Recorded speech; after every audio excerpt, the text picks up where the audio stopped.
My sister screamed that I was mentally unstable for hiding my income, then tried to ruin my business with anonymous reviews. When I asked why she made a group chat without me during Dad's stroke, she rolled her eyes and said, "We didn't think you'd understand the medical terms." I just stared at her. That was 9 weeks ago. Last night, she locked herself in her apartment and cried so quietly I almost missed it until Paul came by to collect his things. I'm the middle child of 4 kids. My older brother became a cardiologist and my 2 sisters are both social workers. Me? I work in the elementary cafeteria making $11.75 an hour, serving chicken nuggets and chocolate milk. Growing up, my family never let me forget I was the ugly duckling. Every Christmas, my sister Carol would find me in the kitchen helping Mom. "Linda, you need to think bigger. You can't hide in kitchens forever." My big bro Robert would add, "At least get your degree first," while adjusting his Harvard clip. Like, thanks guys. I actually never thought about that one before. Their houses had security systems and 3-car garages. I rented a 1-bedroom apartment near the railroad tracks and took the bus to work. They drove BMWs with heated seats. When we went out for Mom's birthday, they'd order bottles of wine and I'd stick to water. But here's what none of them knew. For the past 15 years, I'd been running a restaurant consulting business out of my apartment. Started when I was 25 with one Excel spreadsheet and a calculator. Built it up through Instagram posts and word of mouth. Nothing fancy, just me analyzing food costs and creating systems until 4 a.m. My client list now included 12 steakhouses and 3 major hotel chains downtown. I charged between $5,000 and $25,000 per project depending on the workload. Last year alone, I cleared $340,000 after expenses. Never told anyone in my family because honestly, I liked being underestimated. Then Dad had his stroke. Massive one that left him partially paralyzed. No one told me about it. I found out when Mom mentioned it during our weekly phone call. "Your siblings won't be available. They're trying to figure out what to do about Dad." "Oh, what happened?" I asked calmly, because I knew losing it meant Mom would stop giving me information. That's when she said it. "My effing siblings made a group chat without me." I immediately hung up and called Robert.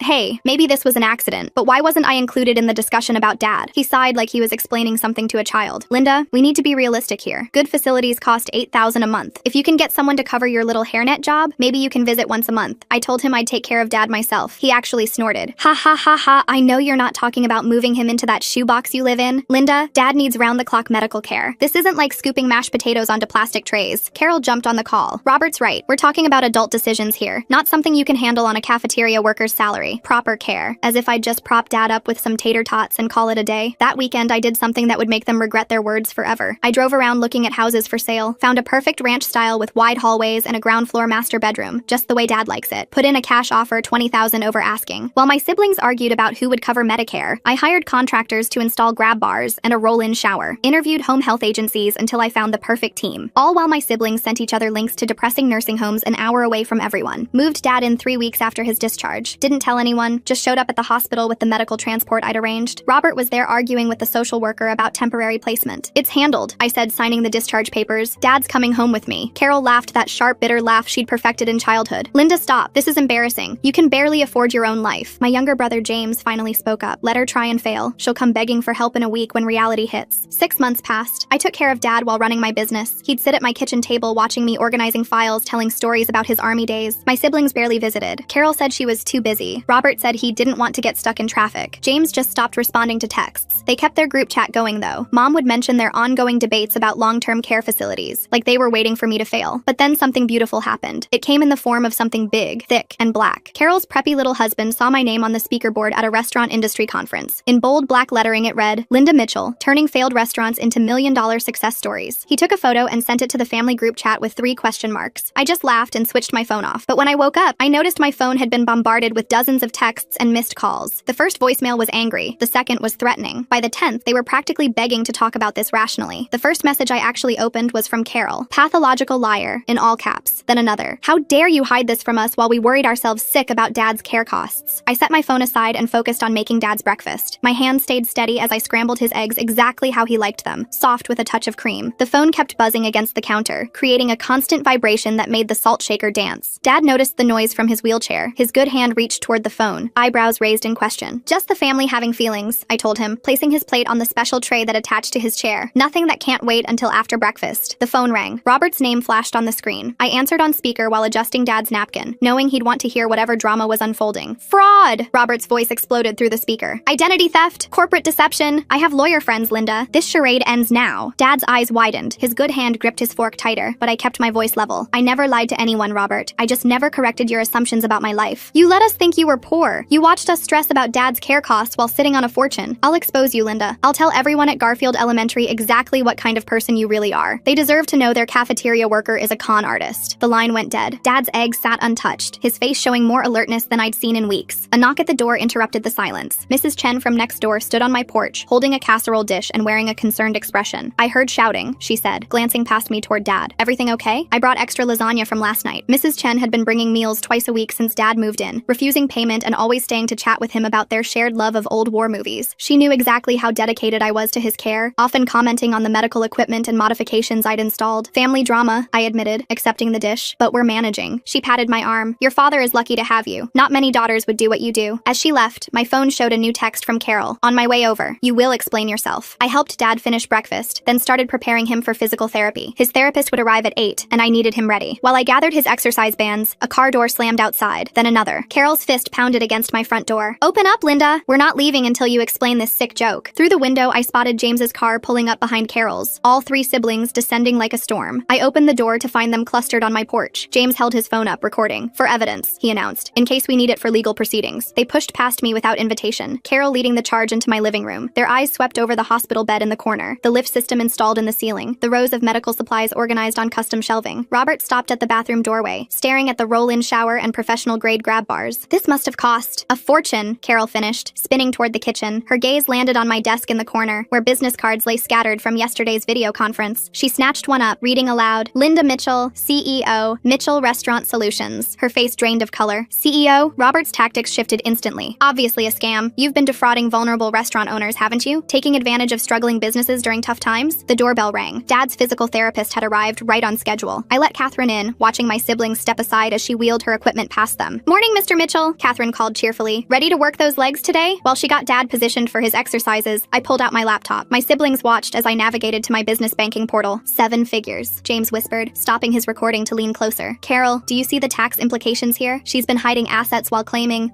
nothing," I interrupted. "I never asked any of you for money. Never complained about being broke. You all just assumed." Carol's phone was already at her ear. "Mom, you need to hear this. Linda's been lying to all of us. She's actually rich. Been hiding money while we've been unaliving ourselves trying to figure out Dad's care." I pulled up our old family group chat on my phone, scrolling through months of messages I'd been excluded from. There it was, their careful calculations of my share of Dad's costs. Based on her hourly wage, Robert had written, "Linda can contribute $73 monthly." "That seems high," Carol had responded. "She has rent to pay on that dump. 50 max," James had agreed. "We can't expect more from someone in her position." I showed them the screen. "This is what you thought I was worth." Well, the family meeting nobody asked for just turned into a surprise episode of Guess Who's Actually Rich. And watching 3 siblings discover their poor sister makes more money than all of them combined is giving me secondhand satisfaction I didn't know I needed. $50 toward Dad's care. Robert grabbed his phone, screenshotting my photo from Garfield Elementary's website. Within seconds, he'd sent it to our extended family group chat with the caption, "Our millionaire sister who's been playing poor." My phone rang. The principal's name appeared on the screen. "Linda, I'm getting calls about some kind of family emergency. Your brother said you needed to be pulled from shift immediately." "There's no emergency," I assured her. "I'll be in for lunch service as usual." "Oh good. You know we can't function without you." "But Linda, is everything okay?" Your sister also called, sounding quite upset. After I hung up, another call came through, this time from my supervisor at the district office. "Linda, I just received a concerning call about financial irregularities. Someone claiming to be your family member said you've been involved in fraud." Carol didn't even try to look ashamed. People deserve to know who they're trusting with their children's food. Catherine continued working with Dad through it all, professionally ignoring the family drama while she guided him through his exercises. Dad's eyes tracked between his children, taking in everything. I closed my laptop. "I need to go see Mom. She deserves to hear the truth from me, not from Carol's hysterical phone calls." "We're not done here," Robert warned, but I was already grabbing my keys, leaving them in my house with Dad and his therapist, trusting Catherine to handle things until I returned. Mom's apartment was 20 minutes away. I found her in tears at her kitchen table, Carol's version of events having done its damage. "How could you?" she asked. "How could you let us worry like this?" I pulled out my phone, accessing 5 years of corporate tax returns, set it in front of her, watched her eyes widen as she processed the numbers. "You paid more in taxes last year than Robert makes in salary," she whispered. "I built this business while everyone thought I was failing," I said. "Started with nothing but determination and the skills everyone mocked me for having." My phone buzzed with texts from 3 different restaurant clients. "Hey, got a weird call about your family situation. Everything okay?" Carol had found my conference speaker bio online. Public information, now being used as ammunition. Another text from Mrs. Chen. "Someone was taking pictures of your house this morning. Thought you should know." Then Dad's nurse. "Your brother tried to question me about your real job during my visit. I told him nothing, but wanted you to be aware." I showed Mom the messages. "This is what they're doing. Trying to destroy what I built because they can't handle being wrong about me." A notification popped up on my phone. A new review on my business's Google page, posted minutes ago from an anonymous account. "Dishonest to own family. If she'll lie to them, what else is she hiding? Cannot be trusted." My biggest client called immediately. "Linda, I'm looking at this review. What's going on?" I explained briefly, professionally, without going into too much detail. He listened, then said, "I'll post our testimonial today. Anyone who saved my restaurants deserves better than this." hours. By the time I got back home, my siblings had left. Catherine was finishing Dad's session, and he looked tired but pleased with his progress. 40% more range of motion than last month, she reported. Whatever you're doing, keep it up. The consistency of care here is making a real difference. After she left, I sat with Dad as he recovered from therapy. My phone continued its assault of notifications. Uncle Pete asking if I needed bail money, former classmates questioning what was happening on social media, more clients reaching out with concern. But Dad's hand found mine, squeezing with his good side. His eyes, clearer than they'd been since the stroke, met mine with understanding. I squeezed back. We're okay, Dad. Let them rage. We know the truth. The next morning brought a new wave of attacks. Carol's Facebook posts about family betrayal and wolves in sheep's clothing had gained traction overnight. Mutual friends were choosing sides, most without knowing the full story. I screenshot everything, the posts calling me mentally unstable and pathological, the comments from people who'd never met me, weighing in on my character, evidence I might need later. At work, serving lunch to 500 elementary school kids, I noticed the whispers among parents volunteering in the cafeteria. Some stared, others avoided eye contact. But Maria, who'd worked beside me for 8 years, stood firm. Anyone who believes that garbage doesn't know you, she said, louder than necessary. 15 years you've been here, never missing a day, treating these kids like your own. The principal stopped by during service. HR wants to meet with you about financial disclosure concerns. I told them it was ridiculous, but I understand, I said, continuing to serve chicken nuggets with a smile. When? Tomorrow at 3. Linda, I want you to know I'm in your corner. Whatever's happening with your family, it doesn't change who you are here. That evening, I installed security cameras around my house. The garbage cans had been moved again, and all the promotional flyers I kept in my car for networking had vanished. Someone was escalating beyond angry texts. Dad watched from his wheelchair as I mounted the cameras, nodding approval. His speech therapy was progressing, and he managed to say, "Smart girl." 3 restaurant owners called that night, offering to write letters to the school board about my integrity. One was the board president's favorite lunch spot. "She saved us from bankruptcy in 2018, the owner told me. Restructured our entire operation. I'll make sure they know exactly who Linda Mitchell really is." The irony wasn't lost on me. My siblings' attempts to destroy my reputation were actually revealing how many lives I'd touched through my work. People were stepping forward with stories of how I'd helped them, testimonials I'd been too humble to seek out myself. But the attacks continued. Someone called Dad's doctor claiming to be reviewing his care situation. The bank notified me of attempts to verify my authority over Dad's accounts. Carol reached out to my first client from 2009, fishing for irregularities in past services. Each attack was met with confusion from the people who actually knew me. My clients, my colleagues, my neighbors, they all saw through the smear campaign. But it was exhausting, playing defense while trying to maintain normalcy for Dad. Then came the breakthrough. During a family dinner where Carol was present, Dad spoke his first clear sentence in months. "Linda, good daughter." Carol stormed out without a word. Robert showed up at the elementary school the next morning during my shift. I spotted him through the serving window, standing in the cafeteria entrance wearing his expensive suit, scanning the lunch line like he was conducting a medical examination. The kids noticed the tension immediately. Several stopped chatting to watch this stranger who clearly didn't belong. I continued serving mac and cheese, keeping my movement steady while Robert approached the counter. He leaned over the sneeze guard, his cologne overwhelming the smell of cafeteria food. I could see him calculating how to maximize the humiliation. He demanded I share what he called the wealth I'd stolen from them. His voice carried across the cafeteria, causing teachers to look up from their lunch supervision. I simply shook my head and continued portioning food onto trays. Robert's face reddened as he realized I wouldn't engage in front of the children. The principal appeared at his elbow, professionally escorting him toward the exit. Robert went, but not before announcing loudly that I'd hear from his lawyers about the family assets I'd hidden. Several parents exchanged glances. The damage was done. That afternoon, James's wife Ashley sent me a private text. She had no idea about any of this, she wrote. The message was brief, but seemed genuine. I filed it away, unsure what to make of this crack in the family alliance. My conference organizer called while I was helping Dad with his evening medications. Next month's keynote was still on schedule, but given my family situation, they could move it if needed. I assured them I'd be there. Dad nodded approvingly from his wheelchair, understanding the importance of maintaining professional commitments. I realized something important while reviewing the harassment pattern. My siblings had only contacted my workplace and neighbors, not my actual clients. They'd found my public speaking engagements but hadn't dug deeper into my business relationships. Their attacks were surface level, based on what they could find through Google searches. 3 restaurant owners independently offered to write letters to the school board about my integrity. The owner of Marcello's, the board president's favorite lunch spot, was particularly insistent. He remembered how I'd saved his family business from bankruptcy in 2018, restructuring their entire operation when they were weeks from closing. Maria organized the cafeteria staff without my knowledge. They quietly coordinated to cover my duties whenever I needed to handle family emergencies. The principal noticed this teamwork, commenting on the loyalty I'd inspired among my colleagues. Dad's physical therapist reported his best progress yet during the morning session. Catherine attributed it to the stable home environment and consistent care routine. His range of motion had improved another 15%, exceeding all medical expectations. I documented everything, knowing I might need these records later. I continued serving lunch daily while managing business calls between shifts. My phone stayed on silent in my pocket, but I could feel it vibrating constantly with new messages. Robert showing up at the elementary school in his fancy suit to confront someone serving mac and cheese is like bringing a tuxedo to a food fight, completely missing the point while overdressed for the occasion. The ability to compartmentalize, developed over years of running a business while working full-time, served me well now. Carol confronted spotted me in the Kroger parking lot that evening. I'd just finished grocery shopping for Dad's special diet when she appeared beside my car. I calmly pulled out my phone and started recording, making it obvious I was documenting the interaction. She ranted about betrayal and deception while I loaded groceries into my trunk. Then something unexpected happened. Her voice cracked, and she admitted she'd always been jealous. The admission seemed to surprise her as much as me. She quickly covered it with more anger, but the truth had slipped out. The local Business Journal editor called the next morning. They'd heard about my story through the Restaurant Association and wanted to feature it in their Success Stories column. I agreed to the interview, seeing an opportunity to control the narrative. Ashley visited that afternoon while James was at work. She appeared at my door looking uncomfortable but determined. She apologized for James's behavior, explaining she'd been kept in the dark about the family dynamics. We sat in my kitchen while Dad napped, and she shared her perspective on the situation. Mom finally saw the family group chat history when I showed her my phone. She scrolled through months of messages, her face growing paler with each screen. They'd allocated my contributions based on minimum wage. They'd discussed my limitations and realistic expectations for someone in my position. They'd even said I wouldn't understand the medical terms involved in Dad's care. Her hands shook as she handed back the phone. The evidence of how they'd systematically excluded and diminished me was undeniable. She'd been included in some of these conversations, though she claimed not to have paid attention to the details. My clients organized an appreciation dinner without telling me. I arrived at what I thought was a routine consultation to find 20 restaurant owners gathered to show their support. They'd each prepared testimonials about how my work had impacted their businesses. The gesture overwhelmed me more than any of my siblings' attacks. Robert saw my car at the upscale restaurant while driving past. He stormed in, pushing past the hostess to confront me during the client dinner. The room fell silent as he accused me of flaunting my wealth while our family struggled. My clients watched in stunned silence as he revealed more about himself than about me. The owner of the restaurant personally escorted Robert out. Several clients approached me afterward, sharing their own stories of family members who'd resented their success. The incident actually strengthened our professional relationships. 3 families from Garfield Elementary reached out with support. They'd heard the truth from restaurant owners in our community. One parent told me their business existed because of my consultation 3 years ago. Their children attended the school where I served lunch, and they wanted me to know they stood behind me. Carol's husband, Paul, sent an unexpected text. He apologized for the photo that started everything. He hadn't known it would cause this chaos. The message was brief and seemed carefully worded, like he was trying to distance himself from the situation. Mom made a discovery that changed her perspective entirely. While going through old cards, she found ones Dad had written to me over the years. "Proud of my entrepreneur," one said, dated 5 years ago when my siblings were mocking my cafeteria job. "My daughter the business owner," said another. Dad had known all along and kept my secret. "The security service I hired started the next week. I'd found Robert parked outside my house 3 times, just sitting in his car, checking on Dad. While technically legal, the behavior was unsettling. The security company installed additional cameras and began random patrols. The entire cafeteria staff signed a letter supporting me to the school board. Maria had organized it quietly, gathering signatures from everyone who'd worked with me over the years. Even retired staff members had contributed testimonials about my character and work ethic. Carol's Facebook rants became increasingly unhinged. Her posts grew longer and more rambling, filled with contradictions and accusations that made little sense. Mutual friends began distancing themselves, privately messaging me with apologies for initially believing her version. Dad achieved a milestone during therapy. When the social worker visited for a routine check, he managed to write "Linda stays" on the communication board. His handwriting was shaky but clear. The social worker was impressed by the quality of care, noting the professional equipment and detailed care logs I maintained. The local Business Journal published their article. The headline read, "Elementary Worker Builds Consulting Empire While Serving Students." The piece highlighted my dual career and commitment to both roles. My phone exploded with congratulations from clients and colleagues who hadn't known about my cafeteria job. I pulled out my employee handbook from the school district. 15 years of perfect attendance stared back at me from the pages. Not a single sick day taken, despite building a business that required late nights and early mornings. The record spoke to dedication my siblings couldn't understand. Mom's lease expired the following month. She asked to move in with me and Dad, admitting she'd chosen the wrong team. The request came with tears and apologies. I agreed, seeing an opportunity to rebuild our relationship while providing Dad with additional family support. The Restaurant Association board member revealed something disturbing. Carol had called trying to file a formal complaint against my business. She'd claimed I was operating without proper licenses and defrauding clients. The board member had dismissed it immediately, knowing my reputation, but wanted me aware of the attempt. A scheduling conflict forced a difficult choice. Dad's important neurological appointment coincided with my conference keynote. The decision was immediate and clear. I chose Dad, asking the conference organizers to stream my presentation instead. My message about priorities resonated with the virtual audience. "Success means nothing without family who truly supports you," I explained. The stream had more viewers than the in-person event would have attracted. Several new clients reached out afterward, drawn to my authentic approach to work-life balance. Robert's medical practice partners approached him about the family situation. His behavior had become erratic at work, affecting patient care. He'd been distracted, taking personal calls during consultations and leaving early to drive by my house. The senior partners expressed concern about his professional reputation. The school board cleared me of any wrongdoing after their investigation. The HR meeting I dreaded turned into a formality. The board president himself attended, having heard about my integrity from multiple restaurant owners. They apologized for the inconvenience and commended my service to the district. James returned my spare key in person. He appeared at my door one evening, shuffling his feet like a scolded bewildered child. He mumbled an apology, barely making eye contact. Ashley had made him come, he admitted. The interaction was awkward, but represented progress. Carol sent what seemed like a final desperate text. I owed them for years of supporting me, she claimed. The message was long and rambling, listing every perceived slight and sacrifice she'd made. The delusion was complete. She'd rewritten history to cast herself as my benefactor. I responded with receipts. Every dinner I'd paid for while they thought I was broke. Every birthday gift I'd given despite my supposed poverty. Every time I'd covered the bill while they complained about my life choices. The evidence was overwhelming and indisputable. The siblings retreated for 2 weeks. The sudden silence felt ominous rather than peaceful. No texts, no calls, no surprise visits. Even their social media went quiet. I knew better than to think it was over. Dad's old friends started visiting. His former army buddies, poker group, and church friends had heard about his improvement. His former pastor told me they'd always known I'd succeed. They'd watched me work multiple jobs in high school, seen my determination even as a teenager. 3 new clients contacted me after hearing my story through professional networks. One was particularly interesting, a country club restaurant where Robert was a member. They needed a complete operational overhaul and specifically requested my services after hearing about my business approach. I presented at the conference about building a business while working class. The audience gave a standing ovation. My story of serving elementary students by day and consulting for restaurants by night resonated with entrepreneurs who'd faced similar family skepticism. Returning home from the conference, I found my siblings' cars in the driveway. Through the window, I could see them surrounding Mom in my living room. Their body language was aggressive, leaning in, gesturing emphatically. They were pressuring her to force the sale of Dad's assets for his care. I walked through my front door to find my siblings in full manipulation mode. Mom sat on my couch, surrounded by Robert, Carol, and James, all leaning in with paperwork spread across the coffee table. Dad watched from his wheelchair near the window, his jaw tight with frustration. Robert held up a document as I entered, legal papers about conservatorship. My stomach dropped, but I kept my expression neutral while setting down my conference materials. The next morning, I received a text from a lawyer friend who'd overheard Robert discussing Dad's conservatorship at the country club. The warning gave me a 2-day head start. Security cameras and random patrols because Robert keeps parking outside like some kind of medical degree stalker. That's taking house calls to a whole new creepy level that nobody ordered. I immediately drove to the courthouse, filing for official caregiving documentation with Dad's enthusiastic consent. His hand was steady as he signed, his eyes clear with determination. Catherine provided a detailed statement about Dad's care quality during our next therapy session. She documented his progress, the professional equipment, and the consistency of his treatment plan. Her medical assessment carried weight that my siblings couldn't dispute. 3 days later, Carol discovered I'd already filed the paperwork. She cornered me outside the courthouse after checking on their abandoned conservatorship attempt. Her face twisted with rage as she hissed threats about this not being over. A local reporter, there covering a different story, overheard the confrontation and started taking notes. The anonymous harassment began the following morning. A note tucked under my windshield wiper read that some people should stay in their place. The handwriting was deliberately disguised, blocky letters that could have been anyone's. Security footage from my new cameras showed a figure in a hoodie, face obscured, but the timing matched my siblings' alibis perfectly. My elementary school colleagues grew concerned about safety. Maria organized a buddy system for walking to cars after shifts. The principal increased security patrols during lunch service. The kids noticed the tension, but adapted with the resilience children always show. A major client crisis erupted while I was dealing with the harassment. Their point-of-sale system crashed during a busy weekend, threatening thousands in lost revenue. I had to manage the emergency remotely while ensuring Dad's safety, juggling phone calls between security company check-ins. The situation forced a difficult decision. I took a week off from the elementary school to focus on Dad's security and my business obligations. The choice felt like letting my siblings win, but Dad's safety came first. The kids at Garfield responded by creating a massive banner reading, "We miss Ms. Linda," that they hung in the cafeteria. Thanksgiving approached with the weight of family obligation. Mom insisted on hosting dinner at my house, declaring that the family needed to face reality together. No amount of reasoning could change her mind. She'd already informed my siblings, who had no choice but to attend or face her disappointment. Carol arrived 2 hours early, ostensibly to help with cooking, but actually to work on Mom. I heard her in the kitchen, twisting the narrative about my deception while I helped Dad with his morning routine. Mom's responses grew shorter and sharper as Carol's manipulation became more obvious. Robert arrived next, immediately pulling out his phone to scroll through old family group messages. He read them aloud, highlighting every joke about my cafeteria job, every dismissive comment about my potential. The irony seemed lost on him that he was providing evidence of their behavior, not mine. Ashley and James arrived together, but Ashley immediately pulled me aside in the hallway. Her hand rested on her stomach as she revealed her pregnancy. She wanted better for her child than the toxic dynamics our family perpetuated. Her declaration of support felt like a small victory in the larger war. The dinner table became a battlefield of passive aggression and barely contained resentment. I focused on serving Dad, making sure he could eat comfortably despite the tension. My siblings picked at their food, the weight of unspoken accusations heavy in the air. Then I did something unexpected. I offered to help with their debts. The words hung in the air like a challenge. Robert's face turned purple as he exploded about not needing pity money. His outburst revealed what I'd suspected. He was over-leveraged, drowning in student loans despite his cardiologist's salary. Carol broke next. Tears streaming down her face, she admitted Paul had left her. He'd watched her Facebook rants, seen her obsessive behavior, and decided he wanted no part of it. The divorce papers had been filed the previous week. Her perfect social media life had crumbled. Dad chose that moment to make his most dramatic recovery statement yet. He wheeled himself to the dining room doorway and spoke clearly. All his children were successful. The words hit differently than intended. Success, he implied, wasn't just about money. James offered the first genuine apology of the evening. He admitted following our older siblings' lead, never questioning their assumptions about me. His confession lacked Robert and Carol's dramatics, but felt more honest for its simplicity. I set one condition for moving forward: respect for all types of work. I would keep my cafeteria job because those kids mattered to me. The work had dignity whether my siblings recognized it or not. My business success didn't diminish the value of serving lunch to elementary students. Robert finally cracked, admitting his resentment stemmed from crushing student loans. He'd assumed I lived free of financial pressure while he struggled despite his high salary. The revelation explained years of condescension. He'd been projecting his own financial stress onto me. For the first time in decades, our family had an honest conversation. Not comfortable, not easy, but real. Years of assumptions and resentments laid bare over turkey and stuffing. Mom watched it all unfold with tears in her eyes, finally understanding the dynamics she'd enabled. Mom announced she was staying with me permanently. Her lease was up, and she'd already moved most of her things. She admitted I was the only one who'd visited Dad weekly before his stroke, the only one who'd made time for family when there was nothing to gain. My phone buzzed with a client text during dessert. For once, I silenced it without checking. Family came first, even difficult family working through years of dysfunction. The business would survive a few hours of inattention. 6 months later, life had settled into a new rhythm. I still served lunch at Garfield Elementary before afternoon consultations. The kids had welcomed me back with handmade cards and enthusiastic hugs. Their parents now knew about my business, but it didn't change how they saw me. I was still Ms. Linda, who knew every child's name and favorite meal. Dad walked with a walker at my second conference keynote. His progress had exceeded every medical prediction, his determination inspiring other stroke survivors in attendance. He sat in the front row, beaming as I discussed building success without abandoning your roots. Mom had become an unofficial part of my business, handling scheduling and correspondence from home. Her organizational skills, previously wasted on managing family drama, proved invaluable for keeping my growing client base coordinated. James brought his baby daughter to visit weekly. Ashley had delivered a healthy girl who would grow up seeing all work as valuable. James had started therapy to address his follower mentality, taking responsibility for his choices. Robert acknowledged me at a medical fundraiser, introducing me to colleagues as his successful sister without qualification. The admission cost him, but he managed it. We weren't close, might never be, but the public recognition marked progress. Carol worked through intensive therapy, addressing the jealousy and resentment that had poisoned her perspective. We exchanged brief texts about Dad's care, nothing more. Paul had been the stabilizing force in her life, and without him, she'd had to confront hard truths. The family wasn't perfect. We'd likely never have easy holiday gatherings or casual sibling bonds, but we'd found honesty. The truth I'd revealed had shattered their comfortable assumptions, forcing growth that should have happened years ago. My business continued thriving alongside my cafeteria work. Clients respected my commitment to both roles, seeing it as evidence of integrity rather than limitation. The elementary school had become a selling point. Someone who showed up daily for children could be trusted with their restaurants. Dad's recovery remained the real victory. He'd regained mobility and speech through consistent therapy and stable care. His eyes no longer held the fear from those early post-stroke days. He was home, surrounded by family who'd finally learned to see each other clearly. The respect I'd demanded wasn't just about my work choices. It was about seeing people as they are, not as we assume them to be. My siblings had learned that lesson painfully, publicly, but thoroughly. The cafeteria worker they'd dismissed had been saving restaurants and building an empire they couldn't imagine. Some nights, reviewing contracts while Dad watched TV nearby, I thought about the path that led here. The years of pre-dawn work, the careful balance of 2 careers, the decision to stay quiet while family mocked my choices. Every choice had led to this moment: success on my own terms, family who finally saw me, and the knowledge that respect was earned through action, not assumption. The truth hadn't set us free in some fairy tale ending. Instead, it had forced a reckoning that broke us down before building something more honest. My siblings' attempts to destroy me had only revealed the life I'd built and the people who truly mattered. In the end, that was worth more than their approval had ever been. Hey guys, hope you enjoy the content. Subscribe for more content just like this. Lots of videos coming out every day.